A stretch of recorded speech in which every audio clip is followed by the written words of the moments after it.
Kugan Cassius, IFL TV, in association with Macklin Gym Mobile. Wait there, Johnny. With me, I've got the legendary Nigel Benn and Johnny Nelson. What's going on? Well, look at the condition, this man. Now you're talking about fighters that keep yourself in nick. This is how that shit should roll. That's right. See? Nigel, let's just ask you one question, right? I know people talking about you and Eubank block, potentially whatever. This man's 145 years old. What? He's got a smashed up hip. He wants to fight Marco Hook. No, I did want to fight Marco Hook. What would your advice be to him? Fight him, yeah, of course. That's it. The reason why, with Johnny's one of the guys that evade everybody and he's done the right thing. I don't want to get my ass hit every day. He knows. That's right. And I wish I had that tactics now. And I will adopt that tactic now. That was right. I seen Conor throwing the shots, and I know Nigel told me about him years ago. Before anybody said, you got my son. And then when I saw a clip of him, I thought, Ross.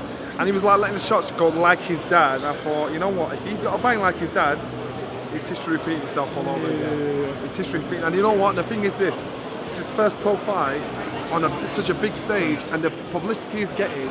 You watch how he did his interview. He was cool, it was no big deal. He was very humble. He wasn't braggadocious. He wasn't like, I'm going to do this, that, and the other. He was just like, boom, on it. Very, very articulate. Right, so let me ask you now. Talking this man and Chris Eubank getting back in the ring. Should that happen? Right, let's get this right. He's not talking about a comeback to fight as a career. He's talking about one fight to fight one man. And that's the same thing I was talking about with Marco Hook. And therefore, he sees something that can be done. Listen, I'm going to tell you something now. If I can be inducted to the Hall of Fame, in the Guinness Book of Records, voted the best super middleweight in history on 20 fags a day, now I've got Jesus in my life. I was working with Stephen, I've got Jesus in my life, now what? And I started smoking at 8, finished at the age of 41.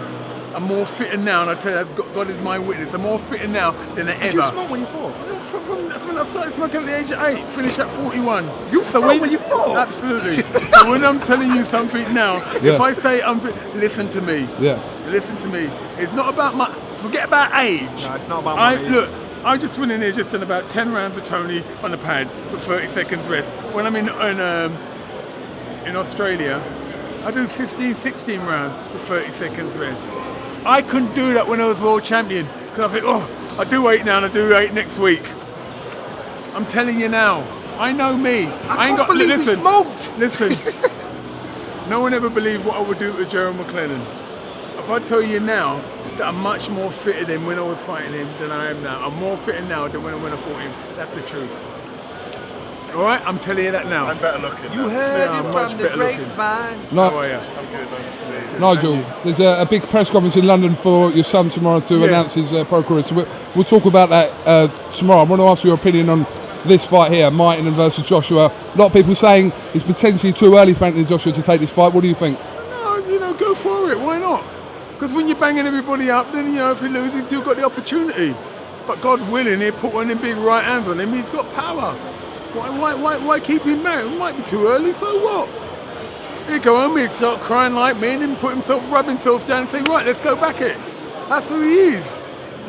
Like when I only can talk about when I lost my first amateur fight to Rod Douglas, I went home and cried for a year. Then I come back, made me feel better. When I lost to Eubank, I had the world on my shoulder. When I lost to Mike Watts, I had the world, I dust myself down and come back.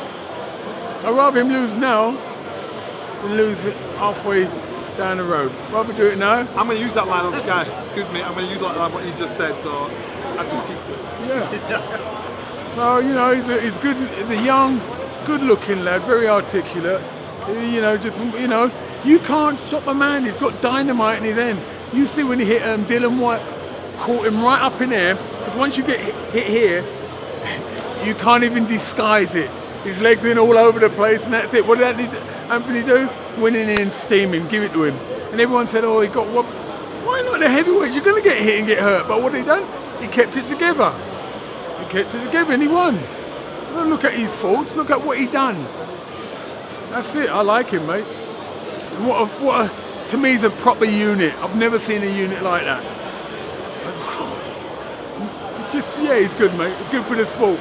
Okay, like I said, we'll talk to you more about Conor Benn tomorrow. Just a quick word on your son, though.